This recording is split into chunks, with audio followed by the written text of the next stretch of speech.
અગત્યનો ટોપિક કહી શકાય એવા ટોપિકની વાત કરવાના છીએ। એ ટોપિક છે ત્રુટિઓ। ત્રુટિઓ એ બહુ શુદ્ધ ગુજરાતી શબ્દ છે, એને આપણે સાદી ભાષામાં કહીએ તો એક પ્રકારે ભૂલ એવું કહી શકાય। ઇંગ્લિશમાં જેને આપણે એરર કહીએ, બરાબર। આ જે ત્રુટિઓનો ટોપિક છે એની થિયરી જે છે એ આજે આપણે થોડી જોઈશું। એની અમુક વ્યાખ્યાઓ છે આપણે જોવાની છે, પણ એ વ્યાખ્યાઓ માત્ર શબ્દ સ્વરૂપે જ જો તમે જુઓ તો તમને થોડી અટપટી લાગે, કંઈ યાદ ન રહે એવું બની શકે। માટે આપણે સાથે એકાદું ઉદાહરણ લઈને આ બધી વ્યાખ્યાઓને સમજવા માટે પ્રયત્ન કરીશું।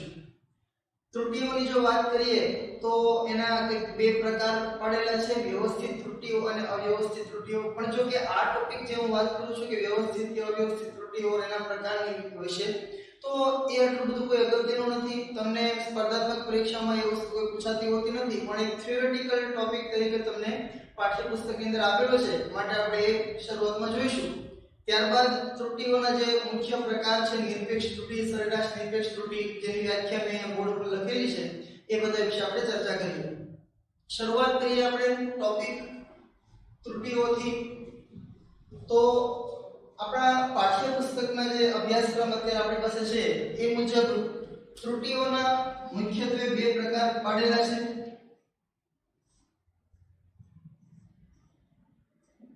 ત્રુટિઓ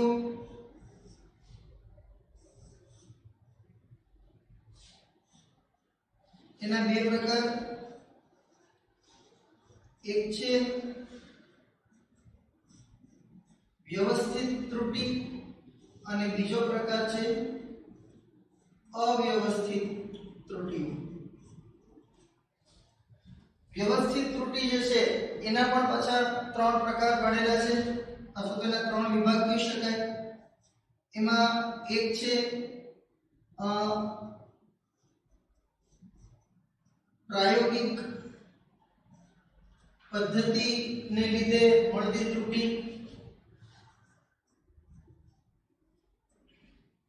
બીજું છે સાધનની ત્રુટિ અને ત્રીજું છે વ્યક્તિગત ત્રુટિ।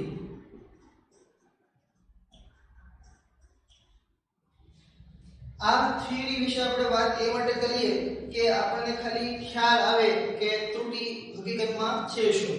ફરી વખત કહી દઉં, ત્રુટિ એટલે બીજું કંઈ નહીં, એક પ્રકારે ભૂલ।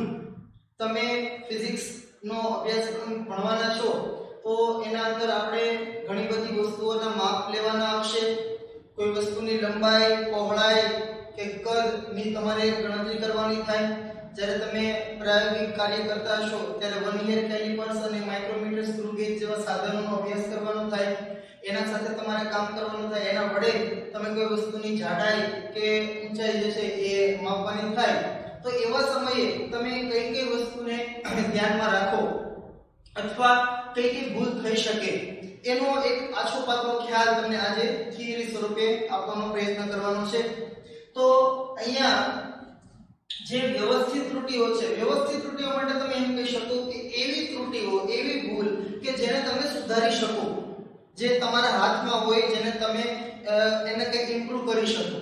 જ્યારે અવ્યવસ્થિત ત્રુટિઓ છે એ તમારા કંટ્રોલમાં ન હોય, એને તમે ન કઈ એમાં સુધારા વધારા કરી શકો, એ બાહ્ય પરિબળના લીધે ત્રુટિઓ છે એ આવતી હોય, ભૂલ થતી હોય। જોઈએ આપણે ત્રણ વસ્તુ છે વ્યવસ્થિત ત્રુટિઓની અંદર, જે મુખ્ય ત્રણ પ્રકાર છે કે પ્રાયોગિક પદ્ધતિના લીધે મળતી ત્રુટિ, સાધનના લીધે મળતી ત્રુટિ અને વ્યક્તિગત ત્રુટિ। આના હું તમને મિત્રો જો ઉદાહરણ આપું તો સૌથી પહેલું જે છે કે ભાઈ પ્રાયોગિક પદ્ધતિના લીધે મળતી ત્રુટિ, તો એને આપણે કઈ રીતે સમજી શકીએ? તમને કોઈ સિમ્પલ ઉદાહરણ આપું કે ધારો કે આપણે કોઈ વ્યક્તિને અથવા કોઈ વિદ્યાર્થીને આપણે કહીએ કે ભાઈ આ જે બોર્ડ છે એનું આપણે આ જે ઊંચાઈ છે અથવા તો અહીંયાથી લઈ અને અહીંયા સુધીની લંબાઈ જે છે માપવાની છે, અથવા આપણે સિમ્પલ એવું કહી દઈએ કે આ બોર્ડની બે કિનારીઓ વચ્ચેની લંબાઈ કેટલી છે એ માપી લ્યો।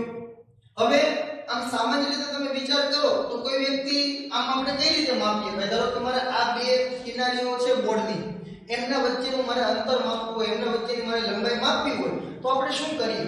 તો કે સિમ્પલ સ્કેલ, ફૂટપટ્ટી અથવા તો આપણી પાસે જે પેલી મેજર ટેપ હોય એના મદદથી આપણે એક છેડો મેજર ટેપ અહીંયા રાખીએ બીજો છેડો છે સીધી સીધો લંબાવીને અહીંયા લઈ લઈએ, આ રીતે જ કરીશું ને, બરાબર? તો ઈ જે તમને અવલોકન મળે તો એ તમે એમ કહેશો કે ભાઈ આ જે છે ઈ બે કિનારા, આ બોર્ડના બે કિનારીઓ વચ્ચેનું આટલું અંતર જે છે મળે છે, એ અંદાજે 1 મીટર 1.5 મીટર જે કાંઈ હોય. પણ આ તો એક પદ્ધતિની વાત છે. હવે ધારો કે કોઈ બીજો એક વ્યક્તિ આવે, ઈ એમ કે ભાઈ મેજર ટેપનો એક છેડો આપણે અહીંયા ઉપરની કિનારી અડાડી નાખીએ અને બીજો છેડો એ આમ સીધે સીધો નીચે લાવવાના બદલે ધારો કે આમ ક્રોસમાં લાવીને અહીંયા મૂકી, બરાબર? તો એ પણ અંતર તો બે છેડા વચ્ચેનું જ થયું ને, ખ્યાલ આવે છે આટલી વાત? પણ સાચું આપણે અંતર કયું ગણશું કે જે ભલે સીધે સીધું માપ્યું હોય એ, કારણ કે આપણે કોઈ પણ વસ્તુ વચ્ચેનું અંતર છે એ શક્ય એટલું લઘુત્તમ હોય એ માપવાનું હોય, બરાબર? તો પદ્ધતિના લીધે પણ ક્યારેક છે ભૂલ થતી હોય. શક્ય બને કે કોઈ વિદ્યાર્થી જ્યારે આમ સીધે સીધું માપે તેને બે કિનારીઓ વચ્ચેનું અંતર 1 મીટર આવતું હોય, હવે કોઈ બીજો એક વિદ્યાર્થી છે ઈ કંઈક આમ ક્રોસમાં અંતર માપે અને એને કદાચ 1.5 મીટર અંતર થતું હોય બે કિનારીઓ વચ્ચેનું, બરાબર છે? તો કોણ સાચું અને કોણ ખોટું અથવા તો કોને કેટલી ભૂલ થઈ એ આપણને ત્યાંથી ખ્યાલ આવે, બરાબર? તો આ પદ્ધતિની વાત થઈ. બીજું એક તમને ઉદાહરણ આપું પદ્ધતિ માટે કે આપણે જ્યારે સામાન્ય રીતે કોઈ વ્યક્તિને તાવ આવતો હોય ડોક્ટર પાસે જ્યારે આપણે જઈએ છીએ ત્યારે ડોક્ટર પાસે એક થર્મોમીટર હોય છે, બરાબર?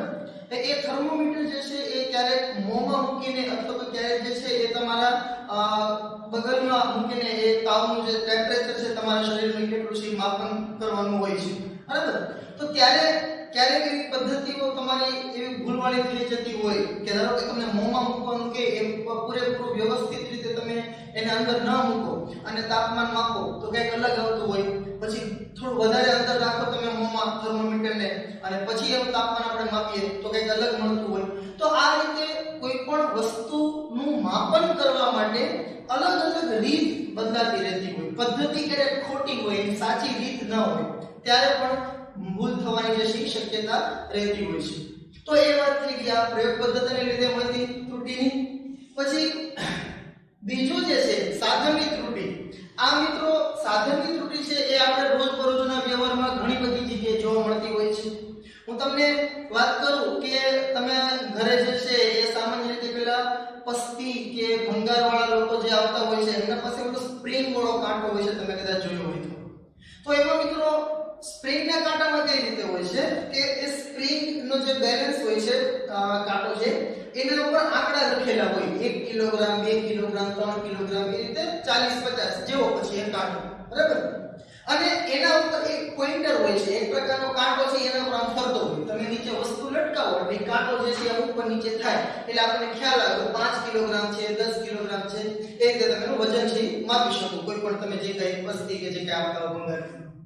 હવે મિત્રો ઈ જે કાંટો છે એમાં ક્યારેક એવું બને કે તમે કાંઈ પણ વજન નીચે લટકાવેલું ન હોય એમ છતાં ઓલો જે સ્પ્રિંગ ઉપરનો જે કાંટો હોય ને એ 0 ઉપર ન હોય, ક્યારેક ધારો કે એકડા ઉપર હોય, તો એનો અર્થ એવો છે કે ઓલરેડી 1 કિલોગ્રામ તે બતાવે છે. હકીકતમાં આપણે તો નીચે કઈ હજી કોઈ વસ્તુ છે લટકાવેલી નથી, પણ હવે તમે ધારો કે એમાં કોઈ વસ્તુ લટકાવો નીચે અને હવે કાંટો બતાવે છે 11 ઉપર, એટલે કે એમ કહે છે કે આ કાંટો એવું કહેવા માંગે કે નીચે જે વસ્તુ લટકાવી એનું વજન કેટલું છે 11 કિલોગ્રામ, પણ હકીકતમાં 11 કિલોગ્રામ ન હોય. શા માટે? કારણ કે જ્યારે પણ કોઈ પણ પ્રકારની વસ્તુ કે કોઈ પણ નીચે વસ્તુ જે છે લટકાવેલી ન હતી ત્યારે એ કાંટો જે છે શૂન્ય ઉપર રહેવાના બદલે સીધો શેના પર રહેતો હતો કે 1 ઉપર. એનો અર્થ થયો કે 1 કિલોગ્રામની તો ભૂલ છે એમાં, ખ્યાલ આવે છે માતાજી? એટલે તમને જ્યારે એ વસ્તુનું વજન 11 કિલો બતાવતું હોય ત્યારે હકીકતમાં 11 કિલો ન હોય, કેટલું હશે તો કે 10 કિલો, કારણ કે પેલો એકડો તો ઓલરેડી હતો જ. ખ્યાલ આવે છે વાત? તો આ જે છે એને સાધનની ત્રુટિ કહેવાય. એ સિવાય તમે ઘણી જગ્યાએ શાકભાજી વાળા લોકો જે છે એ ઓલો સામાન્ય રાજવાનો ઉપયોગ કરતા હોય છે, એમાં પણ ક્યારેક તમે જોયું હશે કે પેલો જે કાંટો વચ્ચે રહે બરાબર એના બદલે થોડોક નમતો હોય, કે આ તરફ હોય અથવા ક્યારેક આ તરફ હોય છે, બરાબર? એ જો કે જાણી બુજીને ન કરતા હોય છે, સમય જતા એમાં ખરાબીઓ છે ઉદ્ભવતી હોય એવી બધી કાંટાની અંદર. તો ઈ કાંટો ધારો કે થોડો ક્રોસ આમ રહેતો હોય પછી તમે એના અંદર વસ્તુ મૂકો, પછી આપણે કે 500 ગ્રામ છે, હકીકતમાં વસ્તુ 500 ગ્રામ આપણને ન મળતી હોય, એ શક્ય છે 480 ગ્રામ જ મળતી હોય, કારણ કે 20 ગ્રામ ઓલરેડી ઓલો કાંટો છે આમ નમી ગયેલો હોય, બરાબર? તો ક્યારેક આવું વધુ ઓછું વસ્તુ જે છે એ આવા કાંટામાં આપણને મળતું હોય છે. એ બધી વસ્તુ કોના લીધે થાય છે? તો કે એ સાધનની અંદર કઈક ભૂલ છે. બાકી જે વ્યક્તિ એ ત્રાજવાની અંદર જે વ્યક્તિ એનું માપ કરે છે, જે કઈ જોખે છે, એ તો વ્યક્તિ સાચો જ છે, પણ એ સાધનના લીધે પણ ક્યારેક આવી જે ભૂલ છે થતી હોય છે. અને એ વારંવાર આપણે જ્યારે રોજબરોજના વ્યવહારમાં કોઈ પણ જગ્યાએ તમે જ્યારે માપન લેતા હો ત્યારે મોટા ભાગના કિસ્સામાં આપણી પાસે આવા સાધનો જે છે હોય છે. તો સાધનના લીધે પણ ક્યારેક તમને ભૂલ છે થવાની શક્યતા રહે કોઈ પ્રયોગમાં. અને ત્યારબાદ ત્રીજું જે છે એ વ્યક્તિગત ત્રુટિ છે. વ્યક્તિગત ત્રુટિનો અર્થ એવો થાય મિત્રો કે અલગ અલગ વિદ્યાર્થીઓ, અલગ અલગ વ્યક્તિઓ જ્યારે કોઈ પણ એક વસ્તુનું માપ લે. ફોર એક્ઝામ્પલ હું તમને ઉદાહરણ આપું કે આ પેન છે, આ પેનની લંબાઈ કેટલી છે આવું માપવાનું તમને બધાને કહેવામાં આવે તો તમે શું કરશો કે કોઈ એક વિદ્યાર્થી છે પોતાની સ્કેલ લઈ અને રાખશે બાજુમાં અને કહે છે કે અંદાજે આ જે બોલ પેન છે, આ પેન છે એની લંબાઈ 14 સેન્ટીમીટર છે.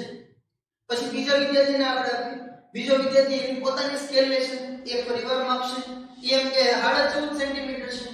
થશે કે નહીં આવે? બરાબર. તો વ્યક્તિએ બધાના અવલોકનો જે છે એ અલગ અલગ હોઈ શકે. એ સિવાય તમે જ્યારે 11 સાયન્સ ની અંદર એડમિશન તમે લ્યો અને જ્યારે 11 સાયન્સ ના જે પ્રેક્ટિકલ કાર્ય તમે કરતા હો, ખાસ કરીને કેમિસ્ટ્રી ની અંદર કે એમાં જે પેલો બ્યુરેટ અને પિપેટના જે તમારે પૃથ્થકરણના પ્રયોગો કરવાના થાય ત્યારે એસિડ બેઝ માટે, એસિડ રાખવા માટે જે બ્યુરેટ ભરેલી હોય એના અંદર જ્યારે તમે એનું અવલોકન લેતા હો ત્યારે તમારે બરાબર એની સામે રહેવું પડે. ક્યારેક નીચેથી જુઓ તો તમને વધારે બતાય, ઉપરથી જુઓ તો ઓછું બતાય. અને 35 મિલીમીટર હોય ફોર એક્ઝામ્પલ તો તમને ક્યારેક 34 કે 36 એવું બતાવી શકે. બરાબર. તો એ વ્યક્તિએ ઉદ્ભવતી ત્રુટિઓ છે. એમાં સાધન સાચું જ છે, સાધન ખોટું નથી એમાં, પણ એ વ્યક્તિ પોતે જે છે એ કઈ રીતે અવલોકન લે છે, એક પ્રકારે પ્રયોગ પદ્ધતિ પણ ખોટી એવું કહી શકાય.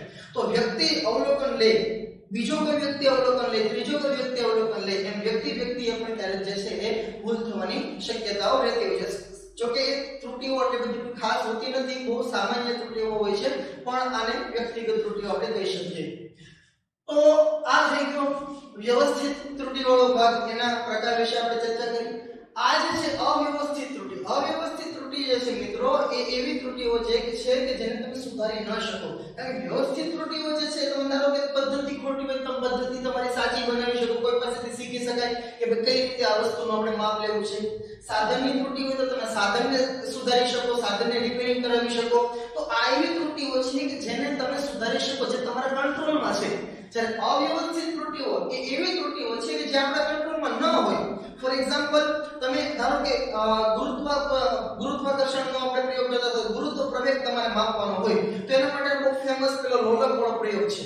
હવે ગુરુત્વ પ્રવેગનું મૂલ્ય પૃથ્વી પર જે છે 9.8 મીટર પર સેકન્ડ સ્ક્વેર સામાન્ય રીતે આપણે લેતા હોઈએ અને તમે પ્રયોગ કરો અને તમને મૂલ્ય મળે 10 મીટર પર સેકન્ડ સ્ક્વેર, ક્યારેક તમને 9 મીટર પર સેકન્ડ સ્ક્વેર મળે, સાચું મૂલ્ય ન મળે. તો એનું શું કારણ હોય? તો કે એવા સમયે પ્રયોગ જે તમે કરતા હોય એવા સમયે આસપાસની હવાના લીધે પણ એ લોલક ઉપર કંઈક અવરોધ લાગતો હોય, એ તમે ધ્યાનમાં ન લીધો હોય. બરાબર. તો એવા જે બાહ્ય પરિબળો છે, જે પ્રાકૃતિક પરિબળોના લીધે જે અસર થતી હોય કે જેને આપણે સુધારી ન શકીએ, હવાને તમે રોકી ન શકતા હો, બરાબર, તો એ બધી જે ભૂલ આવે છે એને આપણે અવ્યવસ્થિત ત્રુટિઓના વિભાગમાં મૂકીએ છીએ.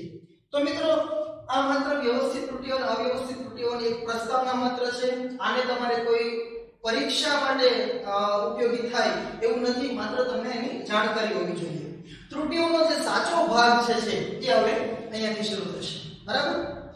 એમાં આપણે શરૂઆતમાં અહીંયા 4 કે 5 વ્યાખ્યાઓ જે લખી છે મેં, એ વસ્તુ આપણે પહેલા તો સમજવાની છે અને એના આધારે આ બધી વસ્તુ જો તમને વ્યવસ્થિત સમજાય જાય તો આના આધારે તમે આગળના જે કે દાખલાઓ જે છે એ વ્યવસ્થિત ગણી શકો.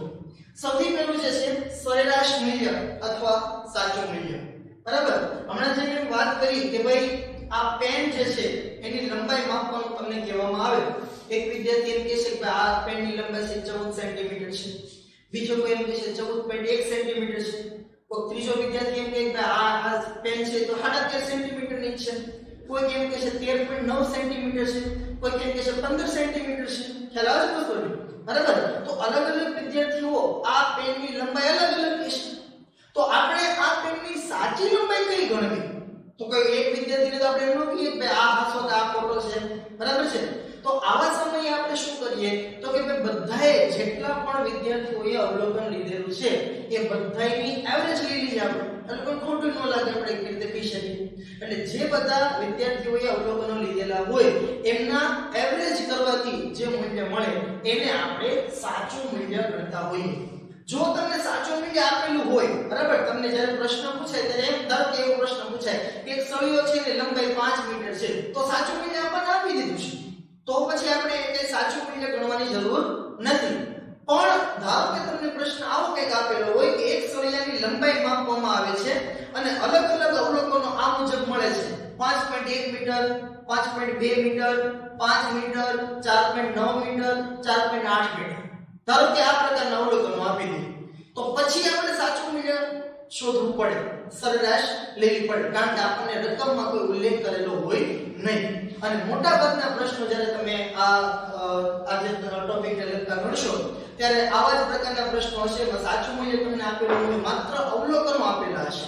તો સૌથી પહેલી વસ્તુ જ્યારે તમે ત્રુટીઓની ગણતરી કરતા હો ત્યારે સાચું મૂલ્ય મેળવવાનું રહે. અને સાચું મૂલ્ય એટલે શું તો કે જ્યારે કોઈ ભૌતિક રાશિનું સાચું મૂલ્ય જાણતા ન હોય, આપણી પાસે સાચું મૂલ્ય ન હોય ત્યારે શું કરવાનું તો કે પ્રાયોગિક અવલોકનોથી મળેલા, પ્રાયોગિક અવલોકનો એટલે બધાએ જે પ્રયોગ કર્યો છે, જે લંબાઈ માપવાનો પ્રયોગ કર્યો હોય એ બધા જે અવલોકનો મળે એ બધા જ અવલોકનો ના સરેરાશ મૂલ્યને આપણે સાચા મૂલ્ય તરીકે લઈશું. બરાબર, હું તમને એક ઉદાહરણ આપું. ધારો કે કોઈ એક સળિયો છે, બરાબર, આ એક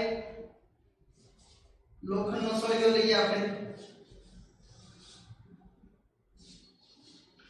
હવે આ સળિયાની લંબાઈ આપણને ખબર નથી કેટલી છે, બરાબર.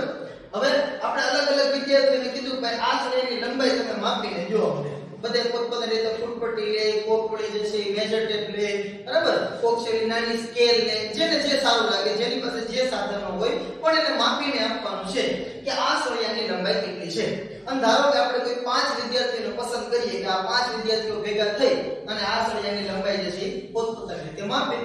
હવે લંબાઈ ને દર્શાવવા, લંબાઈને આપણે ઇંગ્લિશમાં લેન્થ બોલતા હોઈએ, તો એને હું L વડે બતાવું. યાર અલગ અલગ ભૌતિક રાશિઓ છે, ક્યારેક x વડે બતાવીશું, ક્યારેક a વડે બતાવીશું, અવરોધ હોય તો ક્યારેક r વડે બતાવીશું, એનો કોઈ પ્રશ્ન નથી, એ જસ્ટ સિમ્બોલ છે, બરાબર.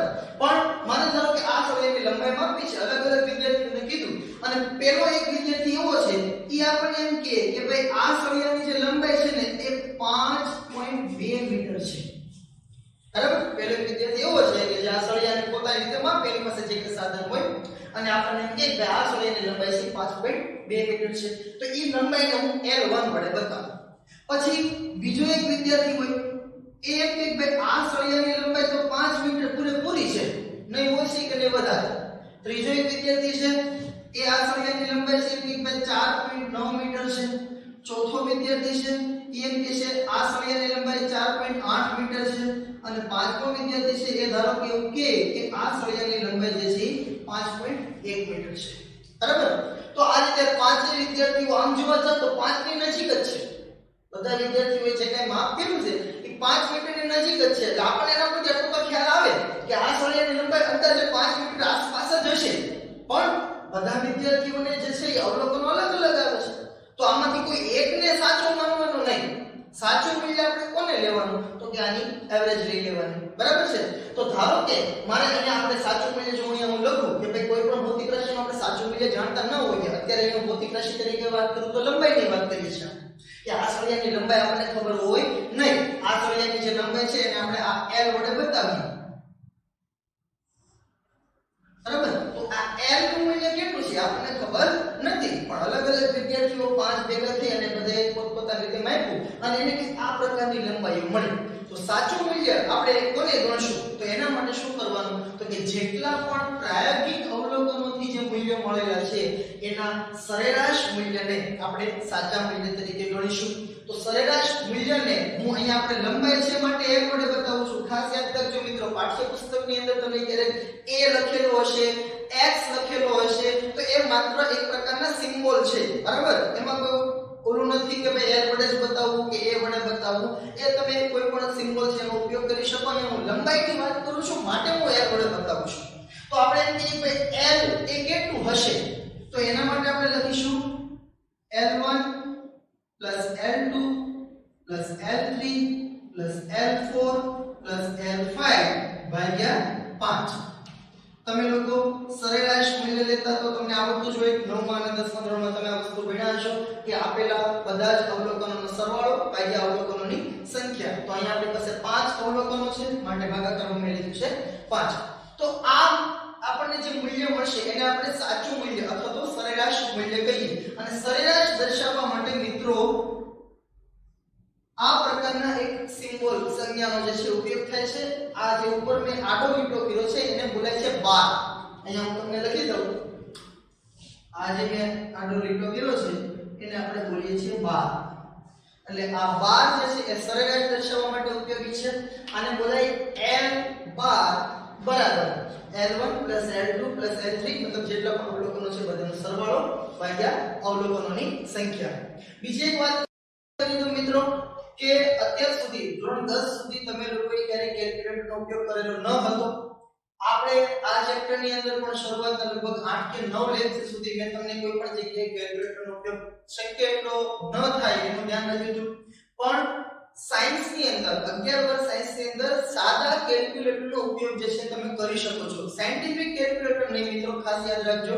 સાદું કેલ્ક્યુલેટર જે હોય છે એનો તમે ઉપયોગ કરી શકો છો. કારણ કે જ્યારે આ પ્રકારના પોઈન્ટ વાળા આંકડાઓ હોય ત્યારે સરવાળો બાદબાકી કરવામાં ઘણો બધો સમય વયો જાય અને એવા માટે સમયે તમે કેલ્ક્યુલેટરથી જે જવાબ છે લખી શકતા હો. તો અત્યારે હું એવું કહું કે આ સળિયાની જે લંબાઈ આપણે અલગ અલગ વિદ્યાર્થીઓ માપેલી આ પ્રકારની છે, સાચી લંબાઈ કેટલી હશે તો એ ગણવા માટે અહીંયા આપણે કિંમતો મૂકીએ તો કે આ પ્રકારે થશે કે તેથી L બાર આ સળિયાની લંબાઈનું સરેરાશ મૂલ્ય બરાબર 5.2 પ્લસ 5.0 પ્લસ 4.9 4.8 અને 5.1 ભાગ્યા 5. તો આ બધી જે કઈ આપણે કિંમતો છે એનો સરવાળો આપણે સાદા કેલ્ક્યુલેટરની મદદથી કરીએ તો 5.2 પ્લસ 5 પ્લસ 4.9 પ્લસ 4.8 પ્લસ 5.1 તો એ સરવાળો મળે છે આપણને 25 ભાગાકારમાં છે 5. તો 25 ભાગ્યા 5 એટલે થશે 5. તો અહીંયા આગળ તમને મિત્રો જે સળિયાની લંબાઈ મળે છે એ મળે છે 5 મીટર. બધા વિદ્યાર્થીઓને અલગ અલગ કિંમતો મળેલી છે પણ સાચી કિંમત આપણે કઈ લઈશું 5 મીટર. બરાબર. તો આ રીતે જ્યારે તમારી પાસે સાચું મૂલ્ય ન હોય એવા સમયે તમે લોકો સાચું મૂલ્ય જે છે એ સરેરાશ મૂલ્યને ગણી શકો. તો આ થઈ ગઈ સાચા મૂલ્યની વાત. હવે એના પછી ત્રુટીઓના 4 પ્રકાર આવે છે મુખ્યત્વે માપન કરતા હોય ત્યારે, અને આ જ બધી વસ્તુઓ તમને દાખલાઓમાં પૂછાતી હોય છે. સૌથી પહેલું છે નિરપેક્ષ ત્રુટિ. પહેલા તો આપણે એની વ્યાખ્યા વાંચીએ અને પછી આપણે જે ઉદાહરણ લીધું છે એમાંથી વસ્તુઓ તમને ગણીને બતાવું કે નિરપેક્ષ ત્રુટિ છે ગણી શકાય. વ્યાખ્યા કંઈક આ રીતે છે કે કોઈ ભૌતિક રાશિના સાચા મૂલ્ય અને પ્રાયોગિક અવલોકનથી મળેલા મૂલ્યના ધન તફાવતને એ અવલોકનની નિરપેક્ષ ત્રુટિ કહે છે. નિરપેક્ષ ત્રુટિ શબ્દ જે છે એમાં ખાસ મિત્રો યાદ રાખજો શબ્દ આવેલો છે ધન તફાવત. જો હું તમને એમ કહું કે આપણે આજે સળિયો લીધો એની લંબાઈ આપણને ખબર નહોતી, આપણે અલગ અલગ 5 વિદ્યાર્થીઓને કીધું કે તમે લોકો આ સળિયાની લંબાઈ છે માપીને આપો. બધા લોકોએ પોતપોતાની રીતે લંબાઈ માપી અને આપણે સાચી લંબાઈ કોને ગણી તો કે બધાની એવરેજ. એટલે હવે એવરેજ કેટલી મળી 5 મીટર. તો આપણે એવું કહીએ કે ભાઈ આ સળિયાની લંબાઈ 5 મીટર છે. તો પહેલો જે વિદ્યાર્થી હતો એણે કેટલું માપ્યું હતું 5.2 મીટર. એટલે પહેલો વિદ્યાર્થી શું કહે છે સાહેબ મારે 0.2 વધારે મપાઈ ગયો. ખ્યાલ આવે છે વધારે. બીજો વિદ્યાર્થી શું કહે સાહેબ મારું સાચું છે, જો મેં 5 મીટર કીધું હતું ને. ત્રીજો વિદ્યાર્થી શું કહે છે મારે 0.1 નો ફેર રહી ગયો, ખાલી 0.1 જેટલું એને ઓછું માપ્યું એમ કહેવાય. અને આ વિદ્યાર્થી શું કહે છે 0.2 જેટલું ઓછું રહી ગયું. જ્યારે આ એમ કહે છે મારે 0.1 વધી ગયું. સમજાય છે વસ્તુ? તો દરેક વિદ્યાર્થીને જે માપ લીધું છે એને પોતાને કેટલી ભૂલ થઈ એ ત્રુટિને આપણે નિરપેક્ષ ત્રુટિ કહીએ છીએ. પણ ખાસ યાદ રાખજો ધન તફાવત શબ્દ વાપરેલો છે. એટલે પહેલા વિદ્યાર્થીને કેટલી ભૂલ પડી તો એને આપણે કહીશું 0.2 ની ભૂલ પડી. બીજા વિદ્યાર્થીને કેટલી ભૂલ પડી 0 ની, કારણ કે એ તો 5 મીટર જ કહેતો હતો, સાચું મૂલ્ય પણ 5 મીટર જ મળ્યું એટલે એને તો કોઈ ભૂલ જ નથી પડી. એટલે એની ભૂલ કેટલી તો કે 0. ત્રીજા વિદ્યાર્થીની ભૂલ કેટલી 0.1 પણ અહીંયા ખાસ મિત્ર યાદ રાખજો કે આ ત્રીજો જે વિદ્યાર્થી છે કે જેણે 4.9 મીટર માપ્યું છે એને ભૂલ કેટલી કરી તો એમાં એવું કહી શકાય કે 0.1 મીટરની ભૂલ કરી અને 0.1 જેટલું ઓછું માપ્યું પાંચમો વિદ્યાર્થી છે એમાં તમે જોવા જાવ છો તો એને માપ્યું છે 5.1 મીટર તો એને ભૂલ તો 0.1 ની જ કરી છે પણ એને વધારે ભૂલ કરી છે મતલબ વધારે માપીને આપ્યું છે ખ્યાલ આવશે મિત્રો તો આવા સમયે એમ નહીં કરવાનું કે આની ભૂલ છે +0.1 આની ભૂલ છે -0.1 ના ભૂલ એ હંમેશા ધનમાં જ લેવાની છે ત્રુટિ ક્યારે આપણે ઋણ રાખીશું નહીં માટે અહીં શબ્દ વાપરેલો છે ધન તફાવત બરાબર અને એ જે નિરપેક્ષ ત્રુટિ છે એને આપણે દર્શાવી શકીએ એના માટે જે સિમ્બોલ છે એ છે ડેલ્ટા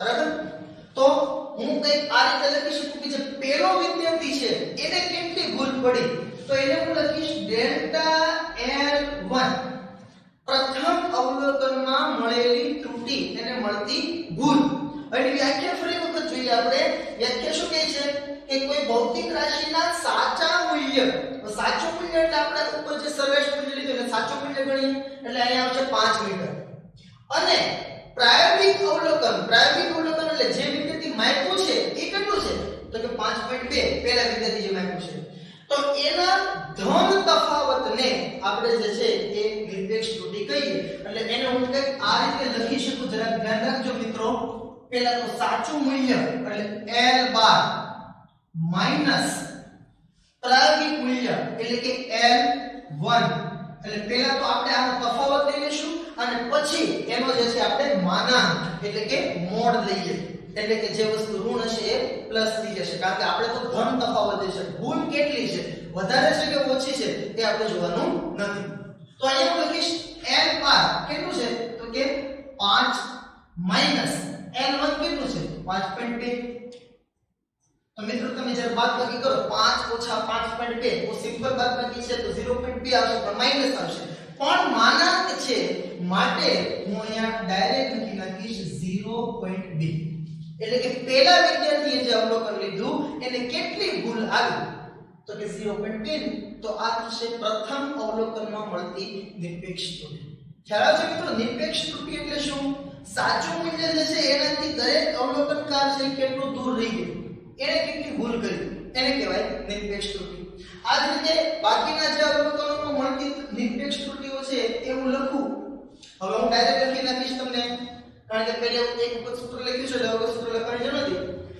બીજા વિદ્યાર્થીને કેટલી ભૂલ પડી સાચું મૂલ્ય કેટલું 5 બીજા વિદ્યાર્થીએ કેટલું અવલોકન લીધું 5 5 + 5 0 તો બીજા વિદ્યાર્થીને મળતી નિરપેક્ષ ત્રુટિ કેટલી છે 0 એને કોઈ ભૂલ પડી જ નથી ત્રીજો જે વિદ્યાર્થી છે તો એના અવલોકનમાં મળતી જે નિરપેક્ષ ત્રુટિ છે એનો કહીશ ડેલ્ટા L3 તો ત્રીજા વિદ્યાર્થી અવલોકન લીધું તો 4.9 સાચું અવલોકન છે 5 તો ભૂલ કેટલી પડી એને તો કે 0.1 ની બરાબર 5 ઓછા 4.9 કરો એટલે કેટલી ભૂલ પડી 0.1 ની બરાબર અને આ બધા અવલોકનો જે છે મીટરમાં છે એટલે પાછળ એકમ લખતા ભૂલાય નહીં એ ખાસ ધ્યાનમાં રાખવું ડેલ્ટા L4 ચોથા અવલોકનમાં મળતી નિરપેક્ષ ત્રુટિ ચોથો અવલોકન છે 4.8 સાચું મૂલ્ય છે 5 5 ઓછા 4.8 આ બંનેનો માત્ર આપણે ધન તફાવત લેવાનો છે બરાબર બેની બાદબાકી કરી નાખો આમાંથી આ બાદ કરો આમાંથી આ બાદ કરો એનો તો પ્રોબ્લેમ નથી કારણ કે આપણે છેલ્લે તો મોડ લઈ લેવાનો છે તો બંને વચ્ચે તફાવત કેટલો છે 5 ઓછા 4.8 એટલે આ થઈ જશે 0.2 મીટર અને લાસ્ટ જે પાંચમું અવલોકન છે એમાં મળતી નિરપેક્ષ ત્રુટિ કે ડેલ્ટા L5 તો 5 અને આ બે મેં છે 5.1 તો એને ભૂલ કેટલી પડી 0.1 વધારે હોય કે ઓછું હોય એનાથી કોઈ લેવા દેવા નથી માત્ર ભૂલ કેટલી છે એ જ આપણે જોવાની છે બરાબર એના ધન મૂલ્યની જ વાત કરવી છે તો આ રીતે મિત્રો આપણને આ પાંચે પાંચ અવલોકનોના નિરપેક્ષ ત્રુટિના મૂલ્ય મળી ગયા તો આ બધી વસ્તુ છે એને કહેવાય છે નિરપેક્ષ ત્રુટિ સાચું મૂલ્ય અને પ્રયોગ દરમિયાન જે અવલોકન લીધું હોય એ મૂલ્યના ધન તફાવતને આપણે જે છે એ નિરપેક્ષ ત્રુટિ કહીએ છીએ ત્યારબાદ હવે છે સરેરાશ નિરપેક્ષ ત્રુટિ ત્રુટી. તો મિત્રો આમાં તો તમને ડાયરેક્ટ ખ્યાલ આવવો જોઈએ, શબ્દો ઉપરથી સમજાઈ જાય. સરેરાશ નિરપેક્ષ ત્રુટી એટલે જેટલી પણ નિરપેક્ષ ત્રુટીઓ આપણને મળી છે એ બધાયની એવરેજ લઈએ. બરાબર? આપણે કે પહેલા વિદ્યાર્થીને ભૂલ પડી 0.2 ની, બીજા વિદ્યાર્થીને ભૂલ પડી 0 ની, ત્રીજાને 0.1 ની, ચોથાને 0.2 અને પાંચમા વિદ્યાર્થીને 0.1 ની ભૂલ પડી. તો સરેરાશ એવરેજ કેટલી ભૂલ પડી? તો શું કરવાનું? જેટલી પણ નિરપેક્ષ ત્રુટીઓ મળી હોય એની એવરેજ લઈ લઈએ. તો એને જે આપણને કિંમત મળે એને કહીશું સરેરાશ નિરપેક્ષ ત્રુટી. પ્રયોગ દરમિયાન મળતી નિરપેક્ષ ત્રુટીઓ, આ જે બધી આપણને નિરપેક્ષ ત્રુટીઓ મળી એના સરેરાશ મૂલ્યને શું કહીશું? સરેરાશ નિરપેક્ષ ત્રુટી. તો સરેરાશ નિરપેક્ષ ત્રુટી જે છે એને આપણે દર્શાવીશું કે આ રીતે ડેલ્ટા L. બરાબર? નિરપેક્ષ ત્રુટીને દર્શાવવા માટે ડેલ્ટા વાપરીએ છીએ. હવે જો ડેલ્ટા L1 લખું તો પહેલા અવલોકનની નિરપેક્ષ ત્રુટી થાય, 2 લખું તો બીજા અવલોકનની નિરપેક્ષ ત્રુટી થશે. પણ આપણે તો એવરેજ લેવું છે એટલે હું અહીંયા લખીશ ડેલ્ટા L બાર. બરાબર? આ લંબાઈના અવલોકનમાં મળતી સરેરાશ નિરપેક્ષ ત્રુટી. તો આના બરાબર આપણે લખી શકીશું બધી જ જેટલી પણ નિરપેક્ષ ત્રુટી મળી બધાનો સરવાળો ભાગ્યા એની સંખ્યા જે આપણે સરેરાશ લેતા હોઈએ. તો અહીંયા હું લખીશ delta L1 delta L2 plus delta L3 delta L4 plus delta L5 ભાગ્યા 5. લખીએ આપણે પહેલી ત્રુટી કેટલી છે? Delta L1 0.2 plus 0 plus 0.1 plus 0.2 plus 0.1 5 થઈ ગયા. ભાગાકારમાં લખીશું આપણે 5. આમ જોવા જાવ તો સરવાળો બહુ સહેલો છે, તો બધો અઘરો નથી. એમ છતાં તમને જો એવું લાગે તો તમે કેલ્ક્યુલેટરનો ઉપયોગ કરી શકો. સાદું કેલ્ક્યુલેટર આપણે વેદ છે. તો 0.2 પ્લસ 0.2 એટલે આ બે થી થશે 0.4, 0.1 પ્લસ 0.1 એટલે ટોટલ થશે 0.6 ભાગ્યા 5. આ ભાગાકાર પણ ઈઝી છે. 5 એકા 5 12 50 એટલે અહીંયા આગળ જે છે એ મળશે 0.12. એમ છતાં આપણે એક વખત કેલ્ક્યુલેટરથી વેરીફાઈ કરી લઈએ. 0.6 ભાગ્યા 5 મળશે 0.12. તો આ 0.12 જે આપણને મળ્યું મૂલ્ય એને કહીશું આપણે સરેરાશ નિરપેક્ષ ત્રુટી. બરાબર? પહેલાને ભૂલ પડી 0.2 એટલે 0.20 કહી શકાય. આને 0.10 ની ભૂલ પડી, આને 0.10 અને 0.20, પણ એવરેજ કેટલી ભૂલ પડી? તો કે 0.12. બરાબર? તો આ જે મૂલ્ય મળ્યું એને આપણે કહીશું સરેરાશ નિરપેક્ષ ત્રુટી. જેટલી પણ નિરપેક્ષ ત્રુટીઓ મળી હોય એના એવરેજ મૂલ્યને, સરેરાશ મૂલ્યને આપણે સરેરાશ નિરપેક્ષ ત્રુટી કહીએ. ત્યારબાદ આવે છે મિત્રો સાપેક્ષ ત્રુટી. સાપેક્ષ ત્રુટી અથવા તો આંશિક ત્રુટી. બરાબર? રિલેટિવ એરર અથવા તો ફ્રેક્શનલ એરર. એના માટે એની વ્યાખ્યા કઈ રીતે છે કે સરેરાશ નિરપેક્ષ ત્રુટી અને સાચા મૂલ્યના ગુણોત્તરને સાપેક્ષ ત્રુટી કહે છે.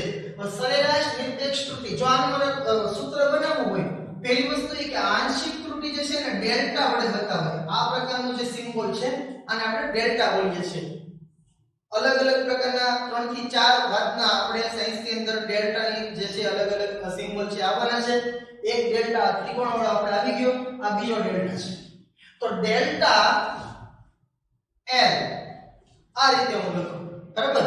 લંબાઈમાં મળતી આંશિક ત્રુટી. આ ડેલ્ટા જે છે આંશિક ત્રુટી માટે વપરાય છે.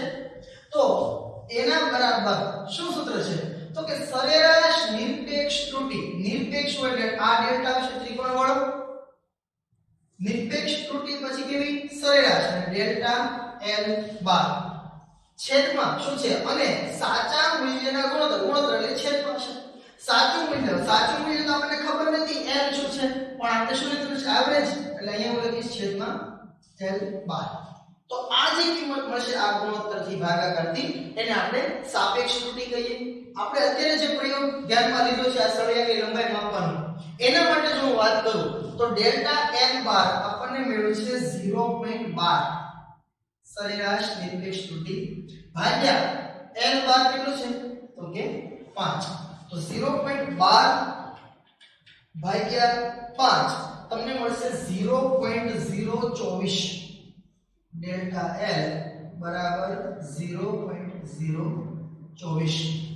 ખાસ યાદ રાખજો મિત્રો કે નિરપેક્ષ ત્રુટીઓમાં તમારે એકમ લખવો પડે કારણ કે તે એક પ્રકારની બાદબાકી છે, એક પ્રકારનો તફાવત છે. સરેરાશ નિરપેક્ષ ત્રુટી છે ત્યાં પણ તમારે એકમ લખવું પડે કારણ કે એવરેજ મૂલ્ય છે નિરપેક્ષ ત્રુટીઓનું. પણ સાપેક્ષ ત્રુટી જે છે એમાં એકમ લખવાની જરૂર નથી. શા માટે? કારણ કે અંશમાં ડેલ્ટા L બાર સરેરાશ નિરપેક્ષ ત્રુટી અહીંયાની જો વાત કરું તો 0.12 મીટર હતું, છેદમાં સાચું મૂલ્ય હતું 5 મીટર, તો મીટર મીટર બંને એકમ છે કેન્સલ થઈ જશે માટે એનો કોઈ એકમ નહીં આવે અને આ થશે 0.024 માત્ર. તો આ થઈ ગયું આપણા માટે સાપેક્ષ ત્રુટી. અને છેલ્લું પ્રતિશત ત્રુટી. પ્રતિશત એટલે ટકા. તો કોઈ પણ વસ્તુને ટકામાં ફેરવવા માટે આપણે સામાન્ય રીતે કરતા હોય 100 વડે ગુણાકાર કરીએ. તો જે સાપેક્ષ ત્રુટી જે આપણને મળી છે એને તમે 100 વડે ગુણાકાર કરો અને જે મૂલ્ય મળે એને આપણે પ્રતિશત ત્રુટી કહીએ. તો એને હું આ રીતે લખી શકું ડેલ્ટા L એને ગુણ્યા 100. તો આના બરાબર આપણે લખીશું 0.024 ગુણ્યા 100.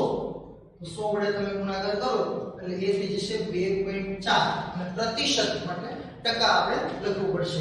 તો આપણે અહીંયા જે કંઈ પ્રયોગ કર્યો એમાં કેટલી ભૂલ પડી તો કે અંદાજે 2.4% ભૂલ છે પડી છે. બરાબર? તો આ પ્રકારે આપણે અલગ અલગ ત્રુટીઓની વાત કરી. નિરપેક્ષ ત્રુટી, સરેરાશ નિરપેક્ષ ત્રુટી, સાપેક્ષ અને પ્રતિશત ત્રુટીઓ. વ્યાખ્યાઓની જ આપણે આજે વાત કરી છે અને આ વ્યાખ્યાઓ સમજવા માટે આપણે એક ઉદાહરણ પણ લીધું છે કે જેથી તમે કઈ રીતે બધી વસ્તુઓ છે ગણી શકો એનો ખ્યાલ આવે. માત્ર એનું ક્વિક રિવિઝન જોઈ જઈએ. સાચું મૂલ્ય તમને ન આપેલું હોય એટલે જેટલા પણ અવલોકનો આપ્યા હોય એને એવરેજ લઈ લેવાનું, એ જે મૂલ્ય મળે એટલે સાચું મૂલ્ય ગણીશું. નિરપેક્ષ ત્રુટી એટલે શું તો કે દરેક અવલોકનકારને કેટલી ભૂલ પડેલી છે અને ખાસ યાદ રાખવાનું ધન મૂલ્ય બરાબર એ પ્લસમાં વહી ગયું હોય તો વાંધો નથી, ઓછો રહી ગયો હોય તો પણ વાંધો નથી, પણ ભૂલ કેટલી પડી છે એને આપણે નિરપેક્ષ ત્રુટી કહીશું. જેટલી પણ નિરપેક્ષ ત્રુટીઓ મળે એનું જે એવરેજ મૂલ્ય મેળવો એટલે સરેરાશ નિરપેક્ષ ત્રુટી કહીશું. એ સરેરાશ નિરપેક્ષ ત્રુટી અને સાચા મૂલ્યના ગુણોત્તરને સાપેક્ષ ત્રુટી કહેવાય અને એને જ્યારે 100 વડે ગુણાકાર કરો ત્યારે જે મૂલ્ય મળે એને આપણે પ્રતિશત ત્રુટી કહીએ છીએ. તો આજે મિત્રો આપણે આ 5 વ્યાખ્યાઓ છે જોઈ છે અને હવે આગળના લેક્ચરમાં આપણે આ ટોપિકને લગતા અને આધારિત જે દાખલાઓ છે પાઠ્યપુસ્તકમાં આપેલ છે એ સોલ્વ કરીશું. Thank you.